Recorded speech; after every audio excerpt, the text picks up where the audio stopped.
नमस्कार. मी वैद्य पियुष अंबुलकर, प्रवरा हॉस्पिटल, अमरावती. इथून तुम्हाला सध्या थायरॉईडबद्दल काही थोडीशी माहिती देतो आहे.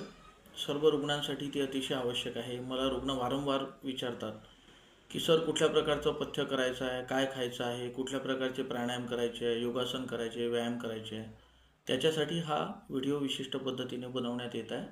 तो तुम्ही शांततेत ऐकून त्याचं अनुसरण करा आणि माझ्या चॅनलला लाईक आणि सबस्क्राईब करा. या व्हिडिओमध्ये आम्ही जे तुम्हाला सांगतो आहे ते योगासनं जर तुम्ही नियमित केले तर 90% ही शक्यता आहे की तुमच्या थायरॉईडच्या संबंधित तुम्हाला जे काही आजार असतील ते पूर्णपणे आजार बरे होतील आणि तुम्हाला थायरॉईडच्या हार्मोन्सची समस्या राहणार नाही. त्याकरता तुम्हाला फक्त आयुर्वेदामध्ये सांगितलेल्या दिनचर्या, ऋतुचर्या याचं पालन करायचं आहे. दिनचर्याचे व्हिडिओ माझ्या चॅनलवर आहेत, ते तुम्ही ऐका, त्याचं पालन करा. आणि ऋतुचर्याची व्हिडिओ मी अपलोड करणार आहे, ते पण तुम्ही ऐकून घ्याल किंवा तुम्ही ते साहित्य ऑनलाईन पण कुठून वाचू शकता.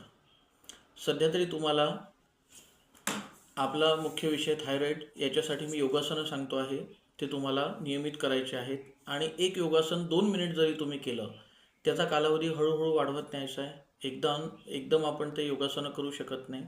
त्यामुळे सुरुवातीला कमी वेळासाठी करायचं आणि प्रशिक्षित योग टीचरच्या हातूनच ते शिकावेत किंवा व्हिडिओ पाहून शिकून त्याच्यामध्ये चुका व्हायची शक्यता जास्त असते. त्यामुळे शक्य झालं तर प्रशिक्षित योग टीचर निवडा आणि त्यांच्याकडून ते शिका. आता तुम्हाला करायचे आहेत सर्वांगासन, व्याघ्रासन, मत्स्यासन, हलासन. हे आसनं तुम्हाला नियमित करायचे आहेत. जर तुम्हाला शक्य झालं तर तुम्ही शीर्षासन पण करू शकता. सगळ्यात महत्त्वाचं असतं थायरॉईडमध्ये ग्रीवा संचालन करणं. ग्रीवा संचालन करणे म्हणजे आपण मानकोल फिरवतो त्या प्रकारात मानकोल फिरवायची. जसं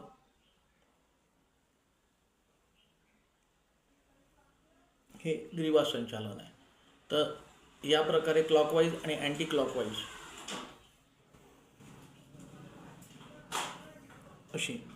अशी झोपेतून उठल्यावर 10-10 वेळा तुम्हाला मान फिरवायची आहे. 10 वेळा क्लॉकवाईज, 10 वेळा अँटी क्लॉकवाईज तुम्हाला मान फिरवायची आहे.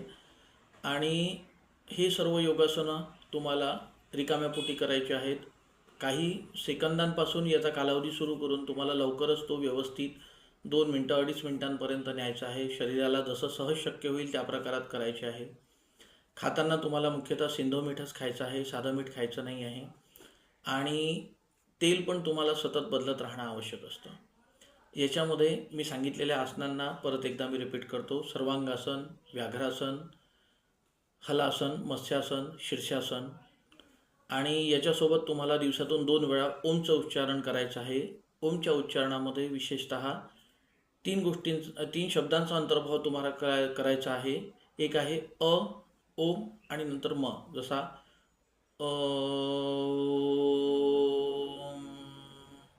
या प्रकारामध्ये तुम्हाला स्पष्टपणे अ आला पाहिजे, ओ पण आला पाहिजे आणि म पण आला पाहिजे. असं सकाळ आणि संध्याकाळ तुम्हाला 5-5 मिनिट तरी ओमचं उच्चारण करायचं आहे. आणि त्यातही महत्त्वाची गोष्ट आहे, तुम्हाला काही प्राणायाम पण करायचे आहेत. जसा उज्जाई प्राणायाम आहे, कपालभाती आहे, अनुलोम विलोम आहे. हे प्राणायाम तुम्हाला करायचे आहेत. दिवसातून 2 वेळा जेवण झाल्यावर चालणे हा तुमच्या दिनचर्येचाच एक भाग म्हणून आपण मानू, तो पण तुम्हाला करायचा आहे. आणि दिनचर्येला चांगल्या प्रकारे समजून घ्यायसाठी एकदा माझा दिनचर्येवरचा व्हिडिओ पाहाल. आता तुम्हाला नियमितपणे एवढे आसन करायचे आहेत, हे प्राणायाम करायचे आहेत. दिवसातून 2 वेळा ओम म्हणायचं आहे. आणि आमच्या हॉस्पिटलमधून थायरॉईडसाठी जे विशेषतः मेडिसिन मिळतात ते मेडिसिन घ्यायचे आहेत.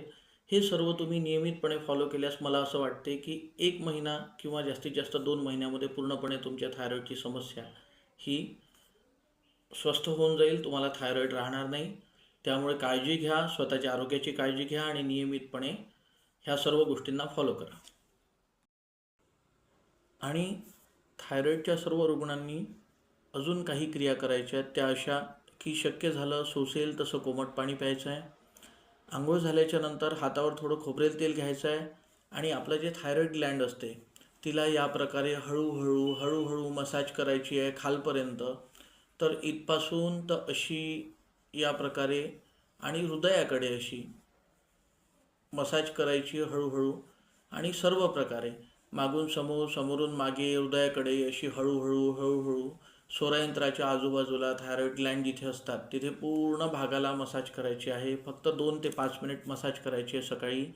त्याच्यानंतर जसं दिवसातून शक्य होईल तसं कोमट पाणी प्यायचं आहे किंवा उकळून थंड केलेलं पाणी प्यायचं आहे.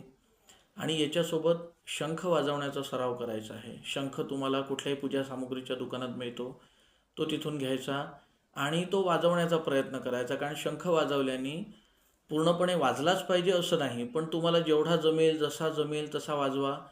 तो एक व्यायाम खूप चांगला आहे, ज्यामुळे तुमचं थायरॉईड पूर्णपणे स्वस्थ होण्यासाठी, त्या हार्मोन्सची लेवल मेंटेन होण्यासाठी तुम्हाला खूप मदत होईल.